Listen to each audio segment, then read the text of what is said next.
Hi and welcome. I'm so glad you're here because we're about to sort your budget out properly. My name is Jonathan, and by the end of this video, you'll have everything set up to see exactly what's coming in and what's going out. And most importantly, you'll have the tools that you need to start making real decisions about your money. So let's dive in. Okay, let's get you up and running with your budget tool. Now, you would have received an email, or you might have downloaded it directly from moneyemotion.org, a PDF. You're going to open that PDF and there'll be a big button with a click here symbol on it. That is what you're going to do. You're going to click here. That will prompt it to open in some sort of other window, depending on your preferred browser. This is going to open your Google Sheet, and this is what we want to use, and this is what we are going to be using to make your budget. So when the Google Sheet opens, hit the make a copy button right here, and that will take you through. One moment. Okay, there we go. Now we're up and running. You will now have your own personal version. And if you've not logged into Google yet, it will prompt you to do that first. So make sure that you do so that it saves properly. And please, for the love of good organization, click on the name at the top and rename it to something that makes sense for you, because nobody, to be honest, wants to be working on a document called copy of a budget tool, or in fact, copy of anything. So mine is open. I'm just going to go up to the top corner. I'm going to take out the copy of bit and just call it Cooper Family Money Emotion Budget Tool. So now it's personalized, it's got my name. Do that, it's now going to save as that. That's it, you've got your very own working budget tool ready to go. Now, before we dive into numbers, I need you to look at the first two tabs on this document.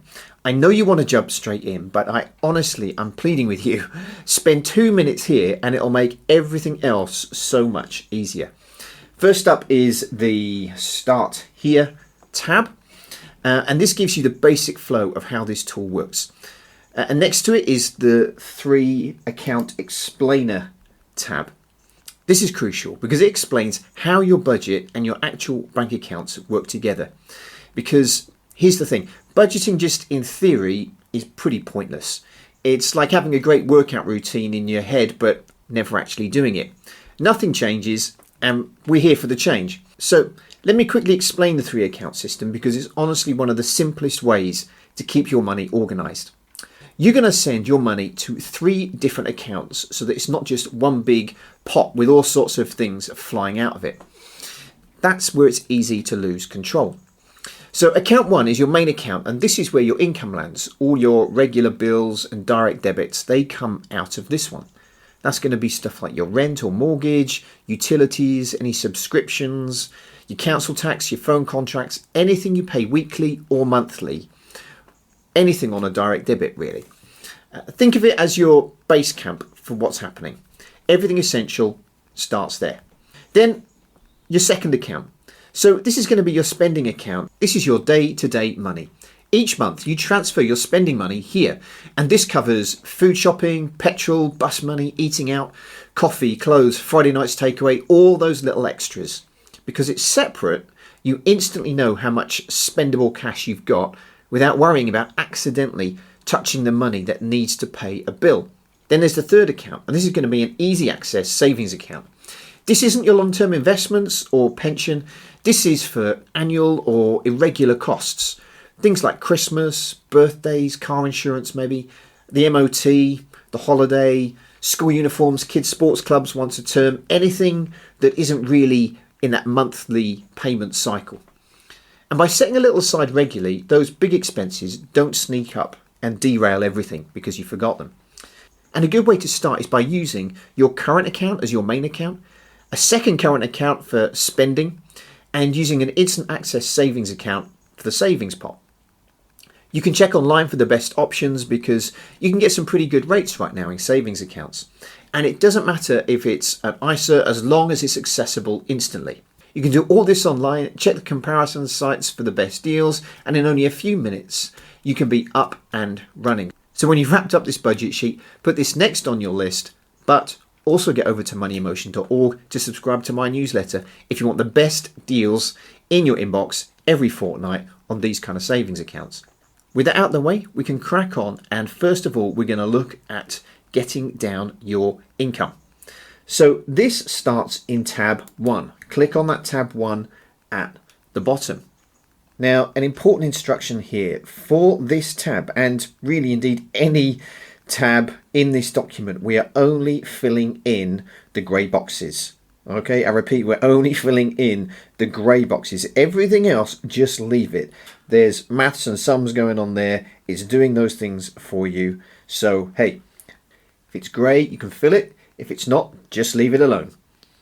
Now you're going to see lots and lots of rows here. Your employer's income, benefits and supports you might get, pension, other incomes that may be coming to you. Don't worry. These are not to confuse you. It's just to make sure you don't miss anything. The reality is you'll probably only fill in a couple of lines on most tabs. Some tabs, maybe none at all, but here's what you need to do. You need to record every source of income you get. If you can, grab your payslip and check your net pay. That's the actual amount that hits your account after tax and deductions and student loans and all that stuff comes off. This is what you actually have to work with. And if you don't have your payslip handy, it's not a problem. Open your banking app, scroll to your last pay, and there's your number. If you get paid the same every month, put that amount in and select monthly. So if you got, for example, £200, £2,000 per month, it's already preset to month, then we can do that. Say you had another little job and you were getting £200 per month for that too. You could add that in, and any other little incomes that are coming there. Now, if you've got the gross amount too, add that as well. It's not essential, but it is handy for a reference. If your pay varies, here's what you do. You're going to have to work with the lowest you expect it to be. Your budget needs to work in the real world. So we can't base this on that bumper month you had back in March. You need to base it on the least you're expecting. If you earn more, brilliant. That is a much better problem, deciding what to do with the extra money. Self-employed, well, if you're self-employed and your income to yourself is regular, great. Use that as your income figure. If it's all over the place, you also need to budget on the lowest you're likely to pay yourself. Now, check all the other inputs. You can probably see these on your banking app. If you've got any benefits, pop them in here. If you are taking a pension, pop that in here. If you've got any other income, gifts that people give you regularly, anything that adds to your income, get it in here. The tool automatically adjusts everything to monthly figures, and on the right, you'll see that clearly. Here it is. It's going to tell you how much is coming into your life every single month.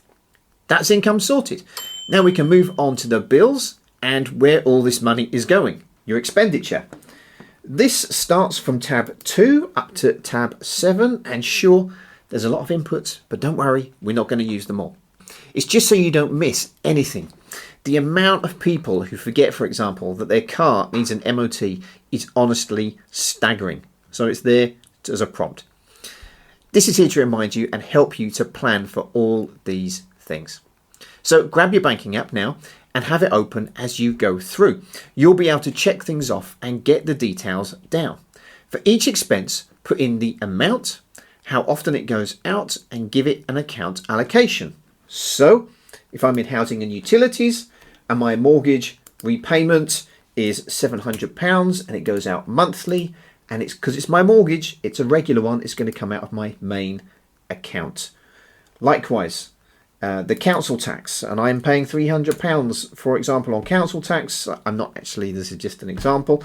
That's coming out monthly. That's coming out of my main account. Work your way through this. If it's a regular bill, it's coming out of your main account. So most housing and utilities are probably monthly from your main account, but not everything. Maybe you have like boiler cover and pay annually. Well, that's something that can come from your savings account because it's not a regular payment and you need to set money aside for it. The daily living tab might be more from your spending account. Let's have a look at that. Daily living. And these may also come out weekly rather than monthly, depending on how you process things. Work through each tab, putting in every detail that's relevant to you. But please, for this to work, you have to be honest with yourself.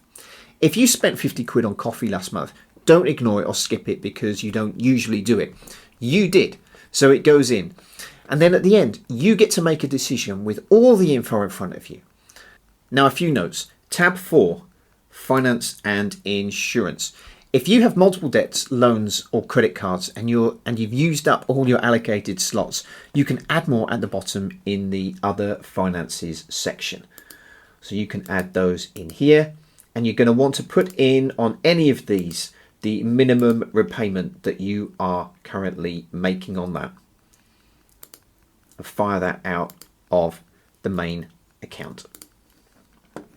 Likewise, tab 5, Family, Pets and Giving.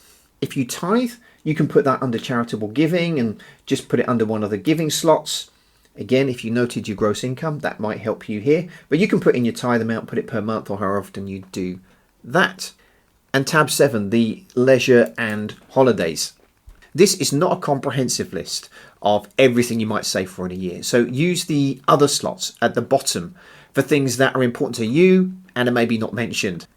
At the end, you'll have all your expenses input and you can double check against the last month of payments in your banking app to see if you've missed anything.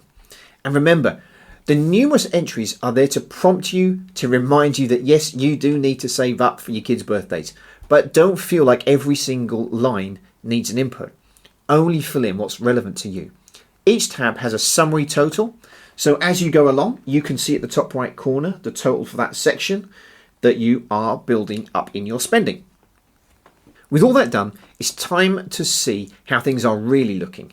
And if we come to the monthly master tab now, this will tell you exactly what to do with your money each month. And I'd suggest you automate this. Set up standing orders so that once your pay hits your account, it automatically sends some to your savings account and some to your spending account.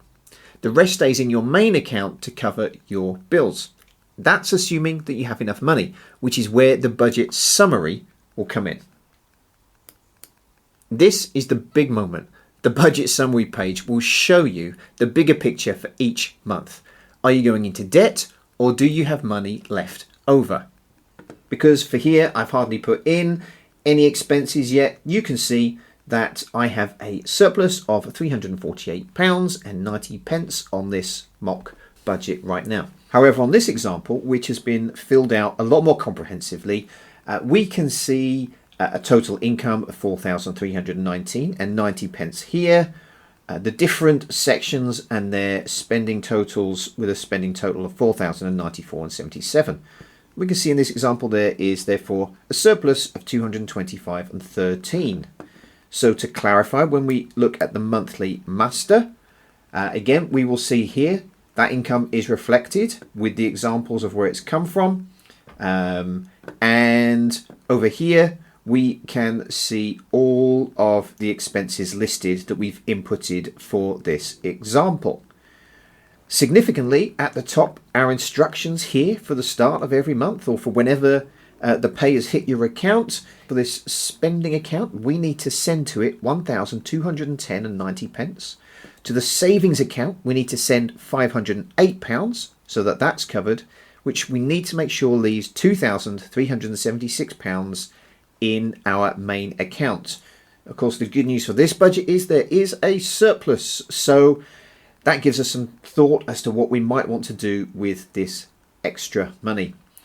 Now, whatever yours looks like, this is a moment to pause and reflect because this is your budget today. But it doesn't have to look this way next month. You can make changes. So decide, what are your priorities?